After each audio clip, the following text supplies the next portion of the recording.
Here we go. So my name is Joetta. I'm the owner of Marlon by Mishoe, which is a wig boutique located in New Jersey. And today we're going to talk about why women wear wigs. Women wear wigs for a number of reasons. They wear it for fun. They wear it for medical reasons while they're going through having alopecia or chemotherapy, and some people wear it for religious reasons. Um, The the average wig cap is with a head size of 21 and a half to 23 and a half inches. Most wigs on the market have that cap size.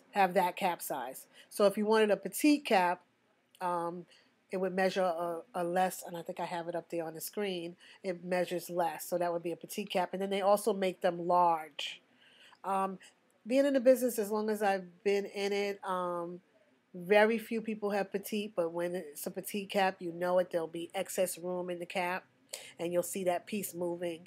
And then if it's too small for them, the air tabs will be up higher, and you'll notice it. So I can tell when I'm having a problem. Although some caps are made for larger heads, some of the manufacturers have been changing the way that they make their wig caps so they have a little more stretch power, so they can go from a small, like a petite size, to a large size. And I believe Motown has that. They call it, I have a special name for it, the Flex Fit. I think it's called the Flex Fit. Um, this also for women that are going through alopecia or when they're going through chemotherapy and they need a wig, what we call it is a cranioprosthesis, and that's the name that your doctor should write down on his prescription. Um, Cranioprosthesis needed while client undergoes treatment for, and then there's a diagnosis code. I think there's a diagnosis code 1 for the cranioprosthesis, and there's also a diagnosis code for whatever you're going through chemo for.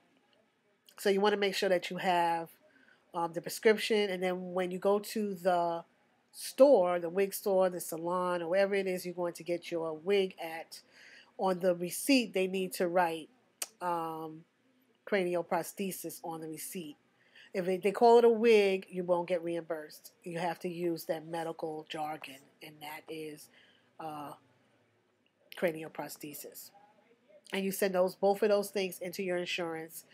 Some people pre-call and find out how much insurance is going to reimburse you, um, and then some people just take the cost themselves and think later that they're going to get reimbursed. And I have had people that actually did get reimbursed, so I know that my receipt does work. Um, and that's basically what you do. So before you start treatment, I guess this one is going to be more for persons going through cancer and the chemotherapy piece. So before you go through treatment, you're going to start thinking about the wig. A lot of times you really should get it before you start going through treatment. One, because then the stylist or the wig salon will have an idea of what your hair look like and what you're happy with your hair looking like, and the color and the style, so that we can get something that's similar to that. Because a lot of my customers always want something that's similar to how their hair is. They really don't want people to know that they are going through chemo, so they try to keep it looking as the same style and color as their hair. I mean, you can always say you got new color and new style, but people want to stay the same.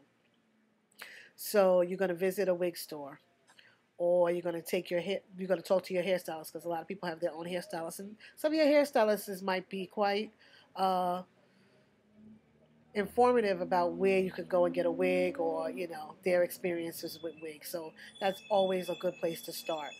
Then you're going to make an appointment at a wig salon or a store, and just so that they can tell you a little bit about what they have, the prices, the different things they have, the care. So most of the times when my people come in, and I call them my clients, they come in and they have their questions, I kind of just do like a run through about wigs. And then I'm always here as a resource, so you can always call me and I'll tell you one way or the other. So most of the people that come into my store come in regularly for me to tell them, or they call me if they have any questions. Okay, so there's two types of wigs. There's not two types of wigs, but just wigs in general. You can have a human wig, or you can have a synthetic wig. The synthetic wigs has several advantages. One, it's easy to care for. The curls stay. You wash the wig, you're going to have those curls. They don't go away. And usually their prices are lower. I start at my store at $50. $50 is my base, and then I go on up from there. And then special orders or things like that, the prices start to go up based on what you want. There's different kinds of synthetic wigs. There's synthetic wigs that you would wear for like a costume party. Those are your cheaper blends of synthetic fibers. So when you get those fibers, they don't look as realistic and they're kind of like really, really plasticky. Those are more of your cheaper wigs. Um, so those are costume wigs. And then it moves up from there. Um, Synthetic wig, you can't put any heat on, although they are making some better synthetic fibers that are heat resistant, so you're able to curl them with a curling iron, and that's some of the Raquel Welch wigs. They have a heat resistant fiber. And a couple of my other brands are starting to do Futura fiber, which is another heat resistant fiber. So now you can actually heat these wigs, the synthetic wigs that you can. You're going to pay a little bit more money for them, but the fibers will be better. And with that, you'll get a longer lasting wig because of that heat part. Um, I personally prefer the synthetic wigs. Like this is what I'm wearing now. This is synthetic. I like that it keeps his curl. I don't want to be playing around with styling it or anything, so I tend to go with the synthetic wigs. I have some human ones, but I tend to like the synthetic ones a lot better. Um, and synthetic wigs come in a lot of different colors. I mean, you still get that with the human wigs, but I think there's more colored choices with the synthetic wigs because it's a fiber, so you're able to handle it better in terms of color. All right. Um, Then there's human wigs, and a lot of human wigs, you're gonna have to style them like you would your own hair. So, and some of my customers say, if I wanted to do wanted to do hair, I would do my own. So to do something, do a wig, spend a lot of time and money on a wig, they don't do it. Although there are some women, especially I think in the Jewish community, that do set their wigs and have them sent out for wig sets because that's something that they wear culturally. So you want to spend a little bit more time. They have to cover their heads, so they don't really have a choice. Um, some of the human wigs can be expensive. In my shop, they start at $120 and they go up as far up as $500, and I've seen them even more. And some salons have them at a couple of thousand, depending on the kind of hair, where the hair is from, and how the wig is crafted. Because there's different craftsmanship taken or wig making techniques that are out there.